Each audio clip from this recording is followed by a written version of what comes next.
अस्सलाम वालेकुम। इस वीडियो में बात करेंगे एओर्टिक एन्यूरिज्म्स की। अब एन्यूरिज्म बेसिकली होता है क्या? Aneurysm it is a localised abnormal dilation of a blood vessel और of the heart which may be congenital और एक्वायर्ड। ठीक है, एक लोकलाइज सी एबनॉर्मल डायलेशन होती है किसी भी ब्लड वेसल की या हार्ट की भी हो सकती है।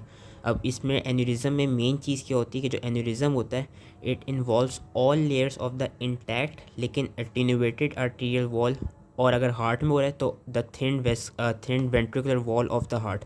ये निशानी होती है इसकी थ्रू एन्यूरिज्म की। इन्होंने दिखाई भी है थ्रू एन्यूरिज्म। कि थ्रू एन्यूरिज्म क्या होता है कि अगर हम ब्लड वेसल्स के लिहाज से बात करें तो जो ऑल वॉल्स हैं ब्लड वेसल्स की, जिसमें हमारे पास एडवेंटिशिया, मीडिया और इंटिम आ जाते हैं, दे ऑल आर इन्वॉल्व लेकिन दे आर इंटैक्ट, ब्रेकेज कहीं नहीं हुई हुई। ये थ्रू एन्यूरिज्म की वो होती है, क्या कहते हैं, निशानी होती है। वेरएस अगर हम फॉल्स एन्यूरिज्म की बात करें तो फॉल्स एन्यूरिज्म में हमें क्या मिलेगा? There would be a defect in the vascular wall which would be leading to extravascular hematoma which is freely communicating with the intravascular space and it is known as pulsating hematoma, जो कि उन्होंने यहाँ पे दिखाया हुआ है। ये false aneurysm है। फॉल्स एन्यूरिज्म किस तरह है कि यहाँ पे हम देख सकते हैं बीच में ब्रेक आ चुका है ब्लड वेसल की वॉल के दरमियान। एज अ रिजल्ट ये ब्लड ने क्या किया, यहाँ पे पल्सेटिंग हीमाटोमा बना दिया कि एक्स्ट्रा वेस्कुलर यानी आउटसाइड द वेसल एक हीमाटोमा बन गया जो कि फ्रीली किससे कम्युनिकेट कर रहा है? इंट्रावेस्कुलर ब्लड स्पेस से कम्युनिकेट कर रहा है। तो ये बेसिकली ये कहते हैं फॉल्स एन्यूरिज्म और ट्रू एन्यूरिज्म का डिफरेंस है। ट्रू एन्यूरिज्म दो तरह का होता है, सेक्युलर और फ्यूजिफॉर्म। अगर हम सेक्युलर की बात करें तो secular is basically a spherical outpouching which is involving only a portion of vessel wall।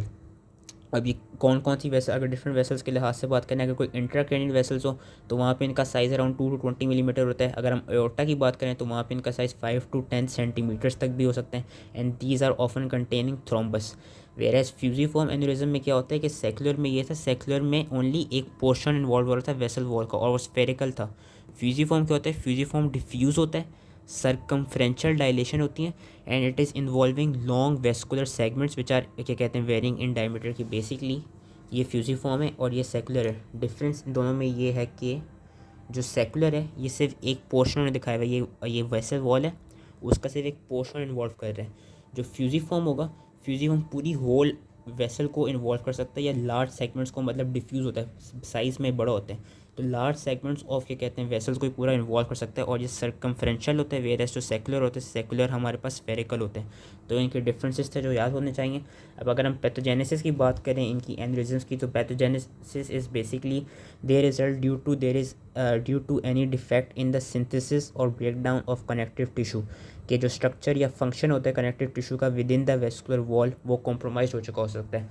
अब वो कौन कौन सी कंडीशंस होती हैं हम उनकी एग्जांपल्स देख लेंगे। सबसे पहले comes the intrinsic quality of the vascular wall connective tissue is poor, जो कि देखी जाती है एहलर-डानलॉस सिंड्रोम में। कि एहलर-डानलॉस सिंड्रोम में क्या होती है, basically there is defect in the type 3 collagen synthesis. As a result again connective tissue जो है वो प्रॉपर्ली सिंथेसाइज नहीं हो रहा होता।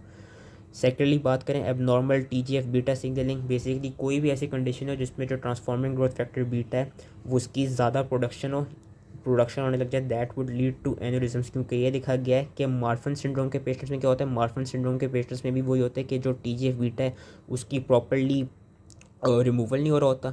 एंड जो लोइस डाइट सिंड्रोम एक और क्या कहते हैं सिंड्रोम जो होता है, उन पेशेंट्स में देखा जाता है कि उन पेशेंट्स में जो ट्रांसफॉर्मिंग ग्रोथ फैक्टर बीटा होता है उसकी म्यूटेशन हो चुकी होती है, या उसके रिसेप्टर की म्यूटेशन हो चुकी होती है, या जो उसका डाउनस्ट्रीम सिग्नलिंग पाथवे मैट3 उसकी म्यूटेशन हो चुकी होती है। As a result increase TGF beta it leads to क्या कहते हैं increase basically production of aneurysms. Then comes your balance of collagen degradation and synthesis which is altered by inflammation and associated proteases, के basically ऐसी condition हो जिसकी वजह से जो मैट्रिक्स मेटालोप्रोटीन्स हैं वो इंक्रीज़ कर चुकी हों, या जो टिश्यू इनहिबिटर्स आते हैं हमारे पास मेटालोप्रोटीन्स के वो डिक्रीज़ कर चुके हों। इन दो कंडीशंस की वजह से भी क्या होता है, एन्यूरिज्म की फॉर्मेशन हो जाती है। क्यों? क्योंकि बेसिकली इन दो कंडीशन से होता क्या है कि हमारा जो ईसीएम है वो डिग्रेड होता रहता है। As a result elastin degrade हो जाता है, कोलेजन डिग्रेड हो जाता है, प्रोटीओग्लाइकन्स, लैमिनिन, फाइब्रोनेक्टिन, ये सारी चीज़ें डिग्रेड होने लग जाती हैं in all the layers of the wall. अब इलास्टिन के लॉस की वजह से क्या होता है, देयर इज़ लॉस, जब इलास्टिन नहीं होगा तो there will be loss of elastic fibres. As a result diastole के दौरान जो प्रॉपर रिकॉयल होता है वो नहीं हो पाएगा, एंड अगेन हमारी जो वेसल्स होंगी उनमें डायलेशन बन जाएगी।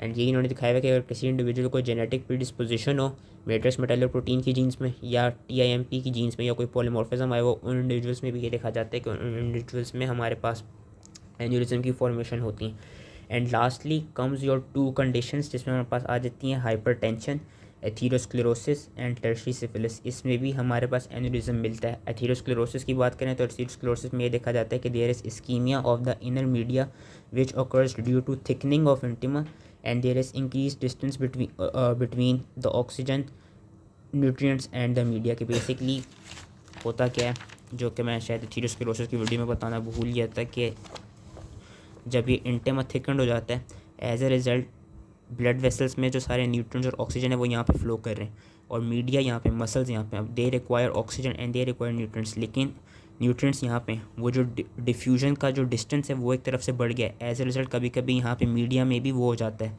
इस्कीमिया हो जाता है, मसल्स का लॉस हो जाता है। स्मूथ मसल्स का जब लॉस होगा तो स्मूथ मसल के लॉस होने की वजह से वी नो क्या होगा, कोलेजन की प्रोडक्शन नहीं हो पाएगी, कोलेजन की प्रोडक्शन नहीं हो पाएगी, तो एज ए रिज़ल्ट क्या होगा, एबनॉर्मल डायलेशंस मिलने लग जाएंगी which will lead to aneurysm.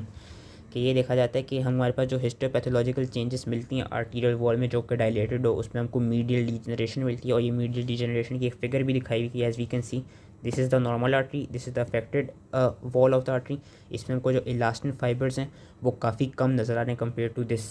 ये सारे हमको इलास्टिन फाइबर्स नज़र आ रहे हैं, यहाँ पर हमको इलास्टिन फाइबर्स नज़र नहीं आ रहे हैं।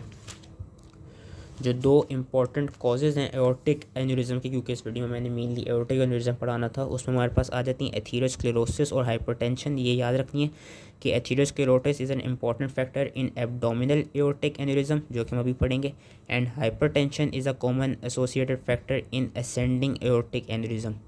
उसके अलावा और कौन कौन से रिस्क फैक्टर्स होते हैं एन्यूरिज्म्स के, advanced age, smoking, trauma, vasculitis, congenital defects और infection. Infection leads to mycotic aneurysm, और इसकी ये जो माइकोटिक एन्यूरिज्म है कहाँ से ओरिजिनेट कर सकता है, it can originate from the embolisation of septic emboli, जो कि इन्फेक्टिव एंडोकार्डाइटिस में देखा जाता है। वो जब हम उसको पढ़ेंगे अलग से तो मैं समझा दूंगा।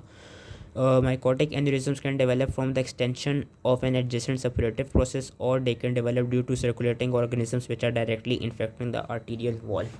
तो ये बस एक छोटा सा वो था, इसको रीड कर दीजिएगा, लेकिन मेन ये चीज़ पता होनी चाहिए कि atherosclerosis leads to abdominal aortic aneurysms and hypertension leads to ascending aortic aneurysms. अब हम बात करते हैं एब्डोमिनल एओर्टिक एन्यूरिज्म की। तो अगेन कॉज मैंने बता दी, एथीरोस्क्लेरोसिस है। कहाँ पे देखा जाता है, ऐसा नेम से just most commonly abdominal aorta में मिलता है। किन को अफेक्ट करता है, ज़्यादातर मेल्स को अफेक्ट करता है जो कि स्मोकर्स हों, and it is rare before 50। हमने एथीरोस्क्लेरोसिस में पढ़ा था कि एथीरोस्क्लेरोसिस बिटवीन 40 to 60 की एज में डेवलप हो रहा था। तो एब्डोमिनल एओर्टिक एन्यूरिज्म का याद रखना है कि उन इंडिविजुअल्स में होगा वो आर अबव 50 ईयर्स ओल्ड। इसकी अगर हम मॉर्फोलॉजी की बात करें कहाँ कहाँ पे डेवलप हो सकता है, usually between the renal arteries and the bifurcation of aorta, ये इसकी लोकेशन होती है। यहाँ पे कहीं भी डेवलप हो सकता है। किस साइज़ का हो सकता है, it could be either greater than 5.5 centimeter, it can even lead to 25 centimeters, it could be either secular or fusiform, and ये देखा जाता है कि there is destruction and thinning of the underlying aortic media, and as a result that this aneurysm it frequently contains a bland poorly organized mural thrombus। mural thrombus का मतलब है कि wall के अंदर थ्रोम्बस में आया हुआ होता है।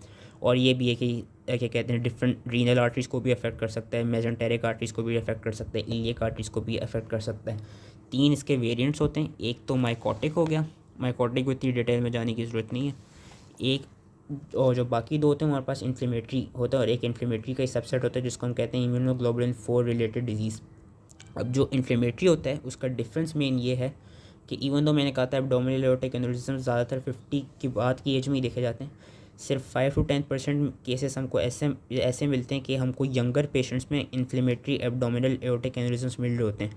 उनमें क्या होता है, एक तो इन्फ्लेमेटरी मार्कर्स बढ़े हुए होते हैं लाइक ESR, एंड उनमें बैक पेन होते हैं। उनमें बेसिकली उसकी वो पैथोजेनेसिस ये देखी गई है कि there is a presumed localised immune response to the abdominal aortic wall. And इसकी अगर हम हिस्टोलॉजी की बात करें तो हमको एबंडेंट लिम्फोप्लाज्मासिटिक इन्फ्लेमेशन मिलती है, मतलब कि लिम्फोसाइट्स भी बड़े में मिलते हैं, प्लाज्मा सेल्स भी बड़े में मिलते हैं, with many macrophages, and which is associated with dense periaortic scarring which can extend into anterior retroperitoneum। इसका बस यही एक चीज़ थी। एंड इसी का सबसेट है immunoglobulin 4 related disease. As the name suggest, इस डिजीज़ में क्या होता है कि जो इम्यूनोग्लोबुलिन 4 के लेवल होते हैं वो काफ़ी हाई होते हैं। अगेन असेंडिंग एओर्टा को अफेक्ट करती है। इसमें हमारे पास रेट्रोपेरिटोनियल फाइब्रोसिस देखा जाता है विद बायलेटरल हाइड्रोनेफ्रोसिस, एंड जो ये वाली डिजीज़ है it responds well to steroids and anti B cell therapy. तो ये एक इसकी मॉर्फोलॉजी का थोड़ा सा पार्ट। अगर हम क्लिनिकल फीचर्स की बात करें, so these aneurysms they are completely asymptomatic and they are usually discovered incidentally on physical examination या they are seen as abdominal mass which are palpable by pulsations. इनकी क्या फेट होती हैं? They can either rupture into the peritoneal cavity और into the retroperitoneal tissues, जहाँ पे वो fatal haemorrhages cause करेंगे। डायलेशन हो रही है, ऑब्स्ट्रक्शन कॉज करा सकती है, as a result tissue ischemia cause करा सकते हैं। एम्बोलिज्म हो सकता है, अगर तो एथीरोमा हो या म्यूरल थ्रोम्बस की वजह से कोई एन्यूरिज्म हुआ हो तो वहाँ से एम्बोलाइज कर सकते हैं। या इसकी लास्ट फेट ये कि ये इम्पिंजमेंट ऑन एडजेसेंट स्ट्रक्चर्स, मतलब ये दूसरे स्ट्रक्चर्स को जाके अटैच कर सकते हैं। फॉर एग्जांपल, अगर कोई ये कहते हैं एब्डोमिनल एओर्टा के लेवल पे बन रहा है, it can lead to compression of ureter and it can also lead to erosion of vertebra. अब जो इसका रिस्क ऑफ रप्चर है that is related to its size, वो हमको जो इन्होंने यहाँ फिगर्स दी हैं वो याद रखनी होगी। ये देखा गया कि वो एब्डोमिनल एओर्टिक एन्यूरिज्म्स जिनका साइज़ लेस दैन 4 सेंटीमीटर है, उनका जो चांस है रप्चर का that is almost zero, it is nil. वो इंडिविजुअल्स जिनमें एन्यूरिज्म का जो साइज़ है that is between 4 and 5 centimetre, उनका risk of rupture is 1% per year. वो इंडिविजुअल्स जिनमें जो साइज़ है that is between 5 and 6 centimetre, उनमें जो रिस्क ऑफ रप्चर है that is 11% per year. And वो इंडिविजुअल्स जिनका साइज़ ग्रेटर दैन 6 सेंटीमीटर है एन्यूरिज्म का, उनका जो risk of rupture per year है दैट इज़ 25%। एंड यूजली हम ये करते हैं कि जिन इंडिविजुअल्स में जो साइज़ हो वो ग्रेटर दैन 5 सेंटीमीटर हो, उनको हम एग्रेसिवली मैनेज करते हैं। एग्रेसिवली हम किस तरह मैनेज करते हैं? या तो हम ओपन सर्जरीज कराते हैं which involve the prosthetic grafts, या हम क्या करते हैं through endovascular approach through the femoral artery we deploy a stent, a graft of the stent. And ये इसमें देखा गया कि जो ऑपरेटिव मोर्टेलिटी है वो रप्चर्ड की ज़्यादा है कंपेयर टू अनरप्चर्ड। कि रप्चर्ड जिन इंडिविजुअल्स में एन्यूरिज्म अगर रप्चर कर चुका हो तो उनकी जो ऑपरेटिव मोर्टेलिटी देखी गई है दैट इज़ 50%, वेयर एज जो अनरप्चर्ड है उनकी जो ऑपरेटिव मोर्टेलिटी देखी गई है, मतलब ड्यूरिंग ऑपरेशन उनके डेथ का जो वो देखी गई है परसेंटेज देखी गई है that is 5%। So that was abdominal aortic aneurysm. अगर हम बात करें थोरेसिक एओर्टिक एन्यूरिज्म की, तो थोरेसिक एओर्टिक एन्यूरिज्म कॉमन किस में देखा जाता है? हाइपरटेंसिव इंडिविजुअल्स में, जो कि मैंने यहाँ पे बता दिया था कि hypertension is seen in ascending aortic aneurysm. और जो थोरेसिक एओर्टिक एओर्टा होता है वो बेसिकली असेंडिंग एओर्टा के फ़ौरन बाद ही हमको मिल जाता है थोरेसिक एओर्टा। इसके बस इन्होंने वो बताए हुए हैं क्लिनिकल फीचर्स बताए हुए हैं जिनको हम एक रीड दे देते हैं कि इसमें हमको चेस्ट पेन मिलता है। चेस्ट पेन क्यों मिल सकता है? उसकी रीजनिंग ये दी हुई है कि ड्यू टू इंक्रोचमेंट और इरोजन इनटू बोन। हमको एमआई मिल सकता है। एमआई क्यों मिलता है? Due to compression of coronary artery. और डिस्फेजिया मिल सकता है क्यों? Due to compression of oesophagus. Hoarseness मिल सकती है due to pressure on recurrent laryngeal nerve. And lastly respiratory complications मिल सकती हैं if there is any compression of the dilation on the bronchi. So that was all related to the aortic aneurysms. I hope ये समझ में आ गया हो। And next video में हम पढ़ेंगे एओर्टिक डाइसेक्शन को। Thank you.